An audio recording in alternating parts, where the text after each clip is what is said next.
Coming up, I'm going to do an unboxing and first impression on this, the Condor bushglider knife, so stick around.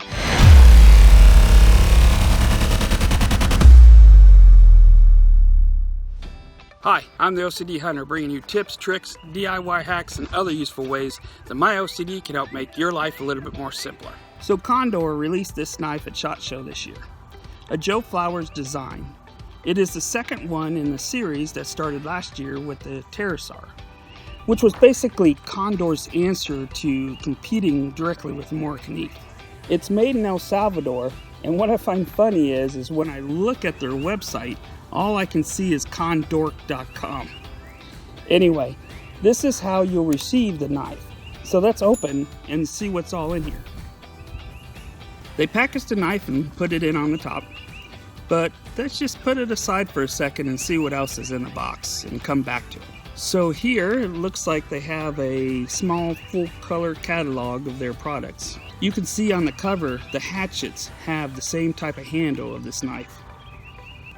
This is actually a pretty nice little catalog, and it is jam-packed with all their items. So yeah, I'll set it aside. The next thing is a note with a word of caution reminding you that this blade is a high carbon steel. And of course, it needs to be cared for or it will rust. So that's nice that they give a gentle reminder to the consumer, especially if you buy it and you don't understand the difference between a high carbon steel and stainless steel. And then they have their own sticker. So let me put all this stuff back in the box so we can go over what we are really here for, the knife. So as I take it out, I'll let you know I will do a full review on this knife to show how it performs. And when it's done, there will be a link for it in the description, but for right now, I just kind of wanted to go over some of the highlights of the knife so you can see the product. The knife sits in a polymer sheath, much like the Morris, but has a leather loop for the belt loop. Now I wonder if this belt holder is removable. So let's see. I think it's starting to move. Boy, this thing is on tight. Okay, let me try to use the stump for leverage. Yeah, there we go. It is removable, and I can see that the leather is fastened with a couple big rivets. And it looks like, yes, there are notches on the side of the sheath where the belt holder clip holds in. If I look inside the belt holder itself, I can see the humps that lock into the sheath. So let me put this back on. And yeah, there is definitely a click that you feel when it locks into place. The sheath does have a thumb ramp with some jimping on it, but I'm not sure that it's really protrudes out far enough to really help to get the knife out. The handle grip does remind me a lot of the Moroccanese Gardberg. It's a harder polymer. My initial impressions is the oval shape of the handle doesn't really leave any hot spots in my hand. You can see that it's a full tang with a slight pummel on the back end, and the handle does have a slight palm swell in the middle. On the back of the knife there is some aggressive jimping. Not sure if I will like that or not, but it does feel pretty good in hand, and I can see this blade would be good for smaller game.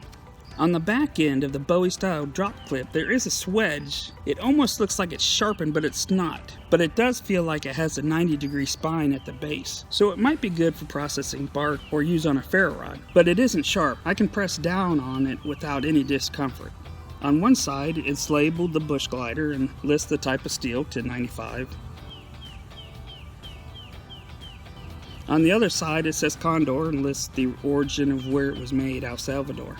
The 4 1/4 inch blade is almost a full flat grind with a secondary bevel. I don't really feel any burrs, but it also doesn't feel super sharp out of the box. Let's see, at the base of the knife, I don't shave off any hairs. And at the belly, nope, so the edge needs some work. The knife does look to have a stonewash finish or a protective coating, which I'm sure is there to help with the corrosive resistance. And there does look to be a small sharpening choil at the base. But yeah, I think this could be a good durable hunting knife. Now, from what I understand, Jim Flowers has made several different blade variations that will use this handle style. Like I said last year, the line debuted with the pterosaur, which was a bushcraft knife and a Scandi grind. But the handles and the sheath are the same. I think that this is probably one way to keep the cost down. On the side of the handle, there's divots with the logo. I'm sure that this is probably where it locks into the sheath. Let me look. Yeah, I can see the two humps. And when I seat the knife, there's definitely a lock and click. And the knife's retention is good. Let's see if we can reverse the blade. Yep, so it doesn't really matter which way you put it into the sheath, even with the shape of the sheath. And there's definitely a snap into place when I put the knife into it, and it is secure. The leather strap is interesting. I think I like it better than a plastic clip, but you won't be able to take it on and off your belt without having to take your belt off. The weight's not too bad either. Comes in at about 5 ounces. And I like the overall look. And the color's great, so I won't lose it in the field. There are 3 other colors it comes in: brown, OD green, and black. So yeah, there you have it. The unboxing and my first impressions. So I'll go out and work with it and then come back and do a video to give you a full, solid, honest review. So make sure you stay tuned for that. I'm the OCD Hunter, and I hope that my continual painstaking practice of changing, fixing, and improving on ideas will help you out in your endeavors. Don't forget to like and subscribe. Click the bell next to the subscribe button to get notified of new videos. Comments are always welcome.